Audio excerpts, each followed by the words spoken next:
ইন্টারনেটে চাষের ভিডিও দেখে এবং জেলা কৃষি কর্মকর্তাদের পরামর্শ ও সহযোগিতায় সাম্মাম ফলের চাষ শুরু করেন চাঁপাইনবাবগঞ্জের ৫ কৃষক। জেলা শহর থেকে ৬৫ কিলোমিটার দূরে ভোলাহাট উপজেলায় এই ফলের চাষ করেন তারা।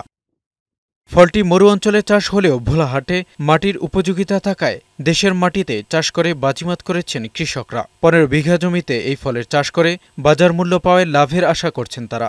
কৃষি অফিস থেকে আমাকে বীজ দিয়েছে, তো এই বীজ নিয়ে আমি জমিতে চাষ করেছি।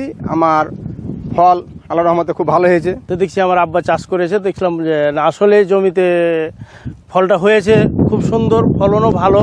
এই ফসলগুলা করে নেটে দেখি খুব ভালো লাগে, বা ওই জন্যই এই জমিগুলোতে চাষাবাদ করেছি।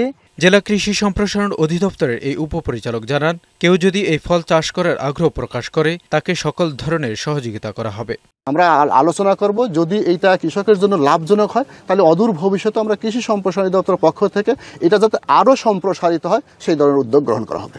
জেলা প্রশাসক জানিয়েছেন, চাঁপাইনবাবগঞ্জ আম উৎপাদনের জন্য বিখ্যাত হলেও মরুভূমির ফল সাম্মাম জেলার কৃষকদের মাঝে সাড়া ফেলেছে। আমরা কৃষকদের কাছ থেকে জেনেছি যে তারা অত্যন্ত লাভবান হচ্ছেন এবং এটা অল্প সময়ে, যেটা আমি জানতে পারলাম যে ৬০ দিনের মধ্যে আমরা এই ফসলটি ঘরে তুলতে পারবো। দেখতে সুন্দর এবং এর চাহিদা বেশি থাকায় এই ফল চাষের আগ্রহ বাড়ছে জেলার কৃষকদের মাঝে। এমজে জুয়েল, বৈশাখী সংবাদ।